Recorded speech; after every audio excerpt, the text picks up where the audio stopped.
আমাদের প্রতাপগড় এলাকার যে রাম ঠাকুর সেবা মন্দির রয়েছে, রাম ঠাকুর সেবা মন্দিরের উদ্যোগে এই যে শারদীয়া দুর্গা উৎসব, সেই শারদীয়া দুর্গা উৎসবকে সামনে রেখে দুস্থ পরিবার যারা রয়েছে, বিশেষ করে যারা আমাদের মাতৃশক্তি, তাদের মধ্যে বস্ত্র বিতরণের আয়োজন করা হয়েছে। আমি ধন্যবাদ জানাই আমাদের প্রতাপগড় যে আমাদের রাম ঠাকুর সেবা মন্দির রয়েছে, এই সেবা মন্দিরের যারা দায়িত্ব পালন করছেন তাদের উদ্যোগে আজকে এই শুভ ষষ্ঠী উপলক্ষে আমাদের দেবী পক্ষের যে সূচনা এবং মাতৃবন্দনার যে শুভ সূচনা হচ্ছে, এই প্রাক লগ্নে দুস্থদের পাশে দাঁড়িয়ে দুস্থদেরকে সেবা করা, এটাই যে আমাদের সনাতন হিন্দু ধর্মে যে আমাদের পরম্পরা,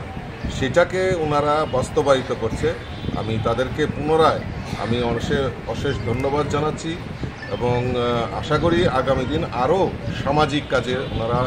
এগিয়ে আসবেন। রাম ঠাকুর আমাদের পরমাধ্যায় দেবতা, ওনার শ্রীচরণে আমরা প্রণাম জানাচ্ছি